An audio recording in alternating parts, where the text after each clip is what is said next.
My parents chose a pedophile over me 5 years ago but now want to reconcile. No updates. This is a long story. I'm sorry. It begins 5 years ago when I was 18. I was in my sophomore year of college when my cousin 24M, who I'll call Jay, moved into my parents' house. He had lost his job, gotten kicked out by his ex-girlfriend, and my parents told him he was welcome to come live with us until he could get back on his feet. I lived off and on between my parents' house during the summer and holidays, and back at the school dorms during my school semesters. This will make me sound bitter, and I am very bitter, but I swear my parents always loved Jay more than me and my sisters. O15F, B15F. My mom and dad always wanted a boy. My mom would seriously tell people she wished she'd tried one more time for a boy. So they treated Jay, who is my mom's nephew, like he was the son they always wanted. My parents were never abusive or cruel, but they just heaped so much praise, attention, and care on Jay, while we never got that type of attention or care. My entire childhood and early adulthood was filled with people-pleasing and being an overachiever in an attempt to earn my parents' love. Being perfect didn't make my parents pay attention to me or my little sisters, it just made my parents harder on us to remain perfect. By the time I was 18,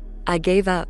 I never liked Jay, not just because my parents loved him more, but also because he was a perverted creep and always made the weirdest edgelord dark jokes, like unaliving babies by throwing them against the wall and essay. Needless to say, me and my sisters didn't want him to live with us. Anyway, after Jay moved in, I noticed he paid a lot of attention to Cat 7F. This is not her real name, our neighbor's daughter who me and my sisters babysat. I will admit I've always been suspicious of Jay, and so have my sisters, but we could never prove anything, so we just did our best to never let him be alone with her. I wanted to tell Kat's mom she shouldn't trust Jay, but I was afraid of being seen as crazy. For the most part, Jay ignored me and my sisters. He knew we didn't like him, but he also knew he had our parents round his little finger, and he held this fact over us any chance he got that we were treated like guests in our own home. My parents were very religious and very traditional, so they made us treat Jay like a king. He never did chores, while me and my sisters were made to do everything, including Jay's laundry, which was always gross. One day in October, when I was away at school, my sister O and B texted me that they needed me to come home because they found something of Jay's and needed me to talk to our parents about it. My school was about a 5-hour drive away,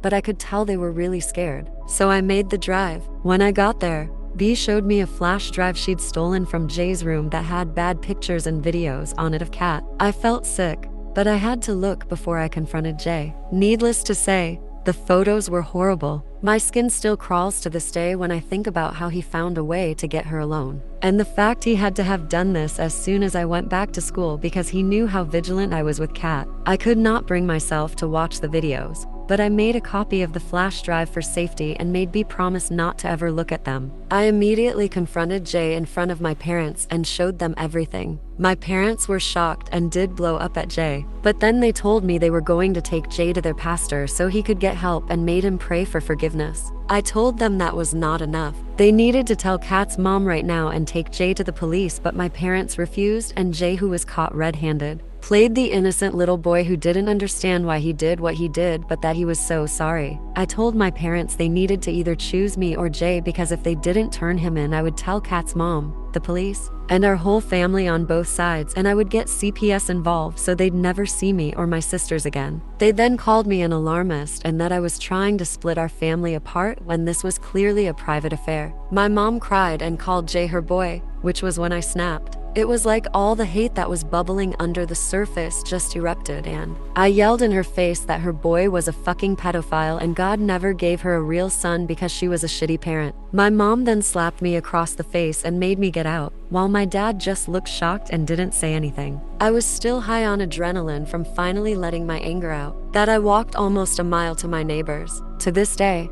I don't know why I didn't drive Kat's mom and told her everything along with the flash drive and my backup. I will never get the sound of her scream out of my head. She immediately went to the police station that very night, and they arrested Jay in the morning. I will admit I was too much of a coward to go back home. After I'd turned Jay over and just hightailed it back to school, but the police made me come back home for a statement and during the trial. During the weeks that followed, my parents tried to contact me multiple times a day to berate me about exposing my own family. However, my aunt and Uncle Jay's parents were on my side, as was most of our family when I told them on Facebook. Many of them have gone no contact with my parents, although a few are on my parents' side and believe we could have handled things as a family privately. Jay got 15 years for child pornography, possession and distribution, and 20 years with no chance of parole for child molestation. I don't think it was a fair sentence, but I'm glad he was held responsible and he won't be getting out anytime soon. The day he is up for parole, unless I'm dead, I will do everything in my power to keep him from ever getting out. Since that day, my parents have cut me off financially and tried to keep my sisters from talking to me. They stopped paying for my tuition,